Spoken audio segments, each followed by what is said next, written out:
ನಮಸ್ಕಾರ ವೀಕ್ಷಕರೇ, ನಿಮಗೆಲ್ಲರಿಗೂ ನನ್ನ ಯೂಟ್ಯೂಬ್ ಚಾನಲ್ಗೆ ಸ್ವಾಗತ. ಪೂರ್ವಾಂಕ್ ಪರಿಧಿ ರೊಮ್ಯಾಂಟಿಕ್ ಪ್ರೇಮ ಕತೆ ಭಾಗ 28. ಹೋಟೆಲ್ಗೆ ಹೋದರೆ ಸುಮ್ಮನೆ ದುಡ್ಡು ದಂಡ, ಹೊಟ್ಟೆಗೂ ಒಳ್ಳೆಯದಲ್ಲ ಅಂತೆಲ್ಲ ಕೊಚ್ಕೊಂಡಿದ್ದು ಯಾರು? ನೀನಾ? ಕೊನೆಯದಾಗಿ ಹೇಳ್ತಾ ಇದ್ದೀನಿ, ಇವತ್ತು ನೀನು ಅನ್ನ ಮಾಡಬೇಕು, ಮಾಡ್ತಾ ಇದ್ದೀಯಾ ಅಷ್ಟೇ. ಹಾಗಾದರೆ ನೀನು ಸೋತೆ ಅಂತ ಒಪ್ಕೋ. ಉಕ್ಕಿ ಬಂದ ನಗುವನ್ನು ತಡೆಹಿಡಿದು ಅಣ್ಣ ತಂಗಿಯ ಜಗಳವನ್ನು ನೋಡುತ್ತಾ ನಿಂತಿದ್ದ ಪೂರ್ವಾಂಕ್. ಹೇಗೂ ನಿಮ್ಮ ಮನೆಯಲ್ಲಿ ಆಂಟಿ ಇಲ್ವಲ್ಲ, ಆಂಟಿ ಬರೋ ತನಕ ಇಲ್ಲೇ ಇರ್ತೀನಿ ಅಂತ ಬಂದೆ. ನಾನು ಬಂದಿದ್ದು ನಿಂಗೆ ಇಷ್ಟ ಆಗಲಿಲ್ಲ ಅಂದರೆ ನಾನು ಈಗಲೇ ಹೊರಟೆ, ಗೆಳತಿಯತ್ತ ಅಸಮಾಧಾನದಿಂದ ಹೇಳಿದಳು ಅಂಕಿತಾ. ನೀನು ಬಂದರೆ ನನಗೆ ಸಂತೋಷನೇ. ಆಗ ನಾನು ಕಾಲ್ ಮಾಡಿದ್ದಾಗ ನೀನು ಬರ್ತೀನಿ ಅಂತ ಹೇಳದೆ ನನಗೆ ಸರ್ಪ್ರೈಸ್ ಕೊಟ್ಟಿಯಲ್ಲ, ಅದಕ್ಕಾಗಿ ಕೇಳಿದೆ ಅಷ್ಟೇ. 2 ದಿನ ಯಾಕೆ, 1 ವಾರ ಇದ್ದರೂ ನನಗೆ ಏನೂ ತೊಂದರೆ ಇಲ್ಲ, ಗೆಳತಿಯ ಬಳಿ ಹೇಳಿದಳು ರಿಧಿ. ನನಗೆ ಎನಾಟಮಿ ತುಂಬ ಕಷ್ಟ ಆಗುತ್ತೆ ಕಣೆ, ಕೆಲವೊಂದು ಅರ್ಥನೇ ಆಗ್ತಿಲ್ಲ, ಎಷ್ಟು ಓದಿದ್ರೂ ನೆನಪೇ ಉಳಿತಿಲ್ಲ. ಅದೇ ನಿನ್ನ ಪೂರ್ವಾಂಕ್ ಹತ್ರ ಟಿಪ್ಸ್ ಕೇಳೋಣ ಅಂತ ಬಂದಿದ್ದೀನಿ, ಹೇಳಿದಳು ಅಂಕಿತಾ. ಯಾವ ಕ್ವಶ್ಚನ್ ಬಂದರೂ ಅದಕ್ಕೆ ಸಂಬಂಧಪಟ್ಟ ಹಾಗೆ ಇರೋ ಫಿಗರ್ ಸ್ಕೆಚ್ ಹಾಕಿ ನೇಮಿಂಗ್ ಮಾಡಿ ಬಿಟ್ಟರೆ ಮಾರ್ಕ್ ಕೊಡ್ತಾರಂತೆ ಕಣೆ. ನೀನು ಪೂರ್ವಾಂಕ್ ಹತ್ರ ಫ್ರೀಯಾಗಿ ಪಾಠ ಹೇಳಿಸ್ಕೋಬಹುದು ಅಂತ ಅಂದ್ಕೊಂಡ್ಯಾ? ಇಲ್ಲ, ಅವನು ಫೀಸ್ ಕೊಡಬೇಕು ಅಂತ ನನ್ನ ಹತ್ರ ಆಗಲೇ ಹೇಳಿದ್ದಾನೆ, ರಿಧಿ ಗೆಳತಿಯ ಬಳಿ ಹೇಳಿದಳು. ಹೌದಾ, ಫೀಸ್ ಕೊಡಬೇಕಾ? ಎಷ್ಟಂತೆ? ನಿಮ್ಮ ಮನೇಲೇ ಇದ್ಕೊಂಡು ನಿನ್ನ ಹತ್ರ ಫೀಸ್ ಕೇಳ್ತಾನೆ ಅಂದರೆ ನಾನೇನೋ ಫ್ರೀಯಾಗಿ ಹೇಳಿಸ್ಕೋಬಹುದು ಅಂತ ಬಂದೆ. ಬಯೋಕೆಮಿಸ್ಟ್ರಿ ಆದರೆ ತುಂಬ ಈಸಿಯಾಗಿ ಮಾರ್ಕ್ ಸ್ಕೋರ್ ಮಾಡ್ಕೋಬಹುದು, ಬೇಸರದಿಂದಲೇ ಹೇಳಿದಳು ಅಂಕಿತಾ. ಅಂಕು, ಫಿಸಿಯಾಲಜಿ ಡಾಕ್ಟರ್ ನಜೀಬ್ ಸರ್ ಅವರ ಯೂಟ್ಯೂಬ್ ವಿಡಿಯೋ ಕೇಳು. ಅವರ ವಿಡಿಯೋ ಕೇಳಿದರೆ ಪಾಠ ಓದಬೇಕು ಅಂತಾನೇ ಇಲ್ಲ, ಅಷ್ಟು ಚೆನ್ನಾಗಿದೆ. ಅವರು ಅದೆಷ್ಟು ಚೆನ್ನಾಗಿ ಪಾಠ ಮಾಡ್ತಾರೆ ಅಂದರೆ ನನಗೆ ಒಂದೊಂದು ಸತಿ ಅನ್ನಿಸ್ತಾ ಇರುತ್ತೆ, ಅವರ ಸ್ಟೂಡೆಂಟ್ ಎಲ್ಲ ತುಂಬ ಲಕ್ಕಿ ಅಂತ. ತನ್ನ ಮನದ ಭಾವನೆಯನ್ನು ಗೆಳತಿ ಅಂಕಿತಾ ಬಳಿ ಹೇಳಿಕೊಂಡಳು ರಿಧಿ.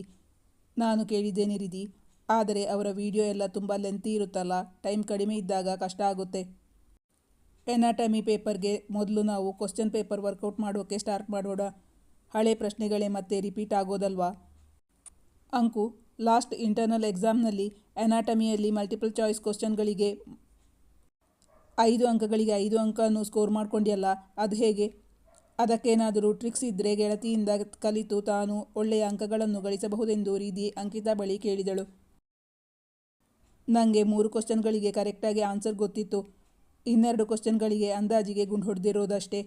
ಆವತ್ತು ನನ್ನ ಲಕ್ ಚೆನ್ನಾಗಿತ್ತು ಕಣೆ, ಅದಕ್ಕೆ ಮಾರ್ಕ್ ಬಂದಿರೋದು, ಗೆಳತಿಯ ಬಳಿ ಹೇಳಿಕೊಂಡು ನಕ್ಕಳು ಅಂಕಿತಾ. ಗೆಳತಿಯರಿಬ್ಬರು ಹೇಗೆ ಓದಿಕೊಳ್ಳಬೇಕೆಂದು ಡಿಸ್ಕಸ್ ಮಾಡುತ್ತಿದ್ದರು. ಆಂಟಿ ಇಲ್ಲದೆ ಇರುವಾಗ ಅಡುಗೆ ಮನೆ ಡಿಪಾರ್ಟ್ಮೆಂಟ್ ನಿಂಗ, ಮಧ್ಯಾಹ್ನಕ್ಕೆ ಅಡುಗೆ ನೀನ ಮಾಡಿದ್ದು, ಕೇಳಿದಳು ಅಂಕಿತಾ. ಫುಲ್ ಡಿಪಾರ್ಟ್ಮೆಂಟು ನಂಗಲ್ಲ, ಮಧ್ಯಾಹ್ನಕ್ಕೆ ನಾನೇ ಮಾಡಿದ್ದು. ಒಂದು ಹೊತ್ತು ನಾನು ಮಾಡೋದು, ಇನ್ನೊಂದು ಹೊತ್ತು ಪರೀಕ್ಷಿತ್ ಮಾಡೋದು ಅಂತ ಮಾತಾಗಿದೆ ನಮ್ಮಿಬ್ಬರ ಮಧ್ಯೆ. ರಾತ್ರಿಗೆ ಅನ್ನ ಒಂದು ಮಾಡಬೇಕು, ಮಿಕ್ಕಿದ್ದೆಲ್ಲ ಮಧ್ಯಾಹ್ನದೇ ಇದೆ. ಪರೀಕ್ಷಿತ್ ಹತ್ರ ಹೇಳಿದ್ದಕ್ಕೆ ನಾನು ಪೂರ್ವಾಂಕ್ ಜೊತೆ ಸೇರಿಕೊಂಡು ಮಾಡ್ತೀನಿ ಅಂತ ಹೇಳಿದ್ದಾನೆ. ನೀನೀಗ ನನಗೆ ನೆನಪು ಮಾಡಿದ್ದು ಒಳ್ಳೆಯದಾಯಿತು, ಇಲ್ಲಾಂದರೆ ಊಟದ ಸಮಯಕ್ಕೆ ಅನ್ನ ಇಲ್ಲ ಅಂತ ಆಗ್ತಾ ಇತ್ತು. ಅವನೀಗ ಮ್ಯೂಸಿಕ್ ಹಾಕ್ಕೊಂಡು ಡ್ಯಾನ್ಸ್ ಮಾಡ್ತಾ ಅದ್ಯಾವ ಲೋಕದಲ್ಲಿದ್ದಾನೋ ಗೊತ್ತಿಲ್ಲ. 1 ನಿಮಿಷ ಇರು, ಅವನನ್ನು ಕರೆದು ಹೇಳಿ ಬರ್ತೀನಿ. ರಿಧಿ ಅಣ್ಣನನ್ನು ಅರಸುತ್ತಾ ಅವನ ರೂಮಿಗೆ ಹೊರಟಳು. ನಾನು ನಿನ್ನ ಜೊತೆ ಬರ್ತೀನಿ ಕಣೆ, ಓದಿ ಓದಿ ನನಗೂ ತುಂಬ ಬೋರಾಯಿತು ಎಂದು ಹೇಳುತ್ತಾ ಅಂಕಿತಾ ಕೂಡ ಗೆಳತಿಯ ಹಿಂದೆಯೇ ಬಂದಿದ್ದಳು. ಅವಳ ದನಿ ಏರಿಸಿ ಅಣ್ಣ ಅಣ್ಣ ಎಂದು ಕರೆದಳು, ಆದರೆ ಅವನ ಉತ್ತರ ಬಂದಿರಲಿಲ್ಲ. ಪರೀಕ್ಷಿತ್ ಮೇಲೆ ಪೂರ್ವಾಂಕ್ನ ರೂಮ್ನಲ್ಲಿದ್ದ, ಇವನು ಮನೆಯಲ್ಲಿಲ್ಲ, ಮೇಲೆ ಪೂರ್ವಾಂಕ್ನ ರೂಮಿಗೆ ಹೋಗಿದ್ದಾನೆ ಅಂತ ಅನ್ಸುತ್ತೆ ಎಂದು ಹೇಳುತ್ತಾ ರಿಧಿ ಮಹಡಿ ಮೇಲಕ್ಕೆ ಹೊರಟಳು. ಅನ್ನ ಮಾಡೋಕೆ ಅಂತ ಕಷ್ಟ ಏನೂ ಇಲ್ಲ, ಅವರನ್ನು ಕರೆದು ಅನ್ನ ಮಾಡೋಕೆ ಹೇಳುವ ಬದಲು ನಾವೇ ಮಾಡೋದು ಉತ್ತಮ ಅಂತ ಅನ್ಸುತ್ತೆ, ಗೆಳತಿಯ ಬಳಿ ಹೇಳಿದಳು ಅಂಕಿತಾ. ಅದ್ಯಾಕೆ ನಿಂಗೆ ನಮ್ಮಣ್ಣನ ಕಂಡ್ರೆ ಅಷ್ಟೊಂದು ಸಾಫ್ಟ್ ಕಾರ್ನರ್? ಒಂದ್ಸಲ ಅನ್ನ ಮಾಡಿದರೆ ಅವನ ಕೈ ಏನು ಸವೆದು ಹೋಗುತ್ತಾ? ಅಡಿಗೆ ಮಾಡೋದು ಹೆಣ್ಣು ಮಕ್ಕಳ ಕೆಲಸ ಅಂತ ರೂಲ್ಸ್ ಬಂದಿದೆಯಾ? ಇಲ್ಲ ತಾನೇ? ಹುಡುಗ ಆದ್ರೇನು ಅನ್ನ ಮಾಡೋದು ತಪ್ಪಲ್ಲ. ಮೊದಲೇ ಅವನು ಸೋಂಬೇರಿ, ಒಂದು ದಿನ ನಾವು ಮಾಡಿದರೆ ಮತ್ತೆ ಪೂರ್ತಿ ಕೆಲಸ ನಮ್ಮ ತಲೆ ಮೇಲೆ ಹಾಕ್ತಾನೆ. ಅದು ಹಾಗಲ್ಲ ಕಣೆ, ಅವರೇನಾದರೂ ಓದ್ಕೋತಾ ಇರ್ತಾರೇನೋ ಅಂತ ಹೇಳಿದೆ ಅಷ್ಟೇ, ಗೆಳತಿಯ ಬಳಿ ತನ್ನನ್ನು ತಾನು ಸಮಜಾಯಿಸಿಕೊಂಡಳು ಅಂಕಿತಾ. ಅಂದರೆ ನಾವು ಇಷ್ಟು ಹೊತ್ತು ಆಟ ಆಡ್ತಾ ಇದ್ದಿದ್ದ, ಓದಿಕೊಂಡು ತಾನೇ ಇದ್ದಿದ್ದು. ನಮಗೆ ಈಗ ರೀಡಿಂಗ್ ಹಾಲಿಡೇ, ಓದೋದು ತುಂಬ ಇದೆ. ಎಲ್ಲರೂ ಶೇರ್ ಮಾಡಿಕೊಂಡು ಕೆಲಸ ಮಾಡಿದರೆ ಈಸಿ ಆಗುತ್ತೆ. ಅದನ್ನು ಅವನು ಅರ್ಥ ಮಾಡಿಕೊಂಡು ಅವನಾಗೆ ಬರಬೇಕಾಗಿತ್ತು. ನಾನಂತೂ ಈಗ ಅನ್ನ ಮಾಡೋಕೆ ಹೋಗಲ್ಲ, ಅವನ ಕೈಯಲ್ಲಿ ಮಾಡಿಸ್ತೀನಿ, ನೋಡ್ತಾ ಇರು ಎಂದು ಗೆಳತಿಯ ಬಳಿ ಹೇಳಿ ಹೊರಟಳು ರಿಧಿ. ಅಣ್ಣ, ಈಗ ಅಡಿಗೆ ಮನೆ ಚಾರ್ಜು ನಿಂಗೆ, ಕೆಳಗೆ ಬಂದು ಅನ್ನಕ್ಕೆ ಇಡು. ಹೇಳಿದಳು ರಿಧಿ. ಆದರೆ ಪರೀಕ್ಷಿತ್ ಬರಲು ಒಪ್ಪಲಿಲ್ಲ. ನನಗೆ ಅಡುಗೆ ಮಾಡೋಕೆ ಬರಲ್ಲ, ಬೇಕಾದರೆ ಮಾಡು, ಇಲ್ಲಾಂದರೆ ಹೋಟೆಲ್ಗೆ ಹೋಗೋಣ. ಸೊಂಟದ ಮೇಲೆ ಕೈಯಿಟ್ಟು ನಿಂತು ಹೇಳಿದಳು ರಿಧಿ. ನೀನು ಯಾವಾಗಲೂ ಹೀಗೇನೆ. ಅಮ್ಮನ ಮುಂದೆ ಒಂದು ಹೊತ್ತು ನಾನು ಮಾಡೋದು ಅಂತ ಹೇಳಿದೆ. ಈಗ ನಿನ್ನ ಸರದಿ ಬಂದಾಗ ಹೋಟೆಲ್ಗೆ ಹೋಗೋಣ ಅಂತ ನುಣುಚ್ಕೋತಿದ್ದೀಯಲ್ಲ. ನನಗೂ ಎಕ್ಸಾಮ್ಗೆ ಹತ್ರ ಆಯಿತು, ಓದೋದು ತುಂಬ ಇದೆ. ಕೆಲಸ ಹಂಚಿಕೊಂಡು ಮಾಡೋದು ಬಿಟ್ಟು ಈ ರೀತಿ ಹೇಳಿದರೆ ಇದು ಯಾವ ಊರ ನ್ಯಾಯ ಎಂದು ಪರೀಕ್ಷಿತ್ನನ್ನು ಸುಟ್ಟು ಬಿಡುವಂತೆ ದೊಡ್ಡ ಕಣ್ಣು ಮಾಡಿ ನೋಡುತ್ತಿದ್ದಳು ರಿಧಿ.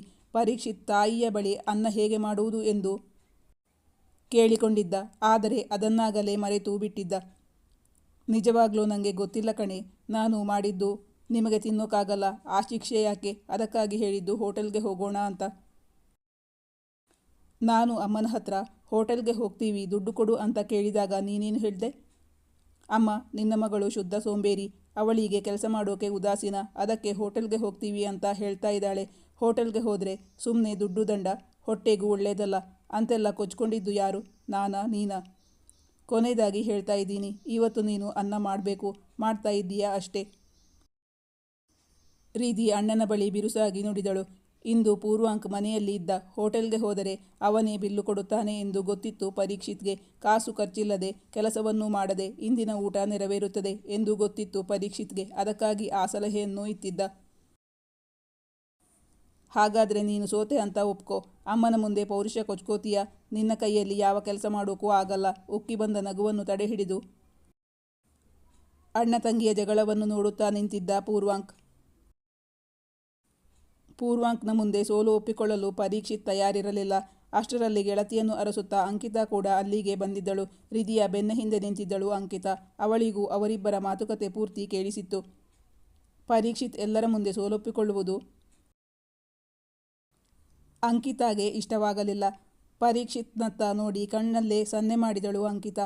ಅಂಕಿತಾ ರಿಧಿಯ ಹಿಂದೆ ನಿಂತು ಸನ್ನೆ ಮಾಡಿದ್ದರಿಂದ ಅದು ರಿಧಿಗೆ ಗೊತ್ತಾಗಲಿಲ್ಲ. ಆದರೆ ಪರೀಕ್ಷಿತ್ನ ಬಳಿಯೇ ನಿಂತಿದ್ದ ಪೂರ್ವಾಂಕ್ಗೆ ಕಾಣಿಸಿತ್ತು. ಅಂಕಿತಾಳ ಇಂಗಿತವನ್ನು ಅರಿತಿದ್ದ ಪರೀಕ್ಷಿತ್ ಅವಳು ಅವನಿಗೆ ಸಹಾಯ ಮಾಡುವುದಿದ್ದರೆ ಅವನಿಗೆ ಅನ್ನ ಮಾಡಲು ಏನೂ ಅಡ್ಡಿಯಿರಲಿಲ್ಲ. ಆದ್ದರಿಂದ ತಂಗಿಯ ಬಳಿ ಹೇಳಿದ, ಆಯಿತು, ನಾನು ಅಡುಗೆ ಮಾಡೋಕೆ ರೆಡಿ ಇದ್ದೀನಿ. ಅನ್ನ ಮಾಡಬೇಕು ತಾನೇ? ಮಾಡ್ತೀನಿ. ಇದುವರೆಗೂ ತಾನು ಅನ್ನ ಮಾಡುವುದಿಲ್ಲವೆಂದು ಹೇಳಿದ ಅಣ್ಣ ಈಗ ಮಾಡುತ್ತೇನೆ ಎಂದಾಗ ಗೆಳತಿಯ ಕೈವಾಡವಿರಬಹುದೇ? ಗೆಳತಿಯತ್ತ ತಿರುಗಿ ನೋಡಿದಳು ರಿಧಿ. ಮೂವರು ಕೆಳಗೆ ಇಳಿದು ಬಂದಿದ್ದರು. ಪರೀಕ್ಷಿತ್ನ ಹಿಂದೆ ಹೋದ ಅಂಕಿತಾ ಅವನಿಗೆ, ನಾನು ಹೆಲ್ಪ್ ಮಾಡ್ತೀನಿ ಎಂದು ಪಿಸುದನಿಯಲ್ಲಿ ಹೇಳಿದಳು.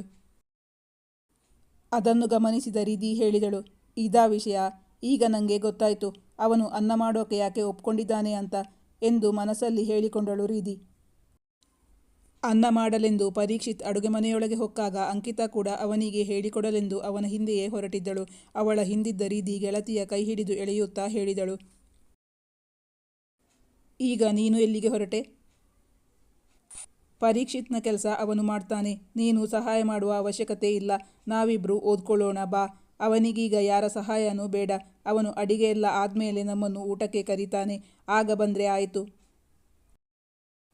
ಬೇಡ್ವೆ? ಇವತ್ತೊಂದಿನ ಹೇಳ್ಕೊಡ್ತೀನಿ, ನಾಳೆಯಿಂದ ಅವರೇ ಮಾಡ್ತಾರೆ, ಗೆಳತಿಗೆ ಹೇಳಿದಳು ಅಂಕಿತಾ. ಈ ಕಥೆಯ ಮುಂದಿನ ಭಾಗ ಮುಂದಿನ ಸಂಚಿಕೆಯಲ್ಲಿ ಮುಂದುವರಿಯುವುದು.